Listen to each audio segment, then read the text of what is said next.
Answers to questions. Serious examination of the origin. BD number 7311. March 18, 1959. I want to answer your every question providing you are capable of completely closing yourselves to the world and its impression, thus with an utterly empty heart only yearn for my presence, then you will also be able to hear my word without any kind of ambiguity. For which it is absolutely imperative to put all earthly matters aside. This is also why so much is being endorsed as my word, where a person's thoughts were still too involved, where this silence in God had not been established, where my answer had not been waited for. It always depends on the degree of love and unity with me that and in which way a person is being addressed by me, and someone who completely hands himself over to me need not fear misconstruing the communication he receives.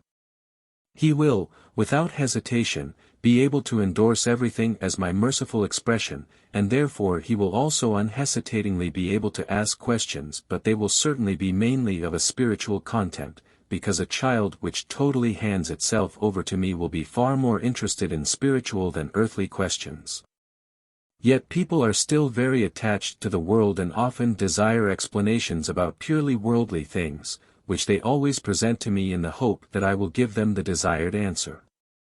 And this jeopardizes the judgment of my words, for people with predominantly earthly interests are not yet mature enough to completely close themselves off and enter into a confidential dialogue with me. Their thoughts will more likely keep digressing and return to the world from which they are unable to disconnect themselves completely. And this makes a divine communication questionable if not entirely impossible. Therefore, you should very seriously examine that which you endorse as coming from me, and expect your fellow human beings to believe that I myself am the originator of it.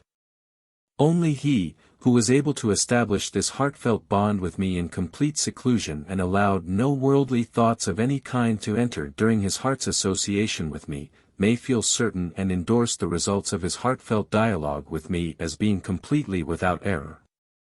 He can also ask any question and it will be answered to him, because it is always his will not to fall prey to error and because the truth means everything to him.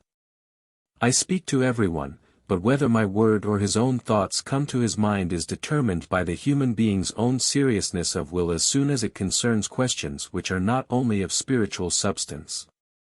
Where there is therefore a risk that worldly thoughts creep in and thereby easily endanger the truth. Whereas, on the other hand, purely spiritual thoughts will guarantee inner composure and seclusion with the result that the answers will be appropriately clear and truthful.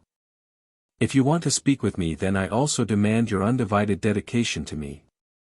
But then I will also take complete possession of you and all results of thoughts will be the outpouring of my love into your hearts.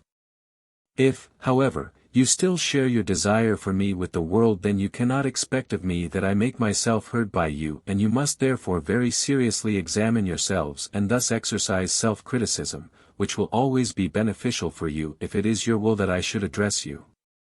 For the pure truth must be desired by you, otherwise you will never be able to receive pure truth. Amen.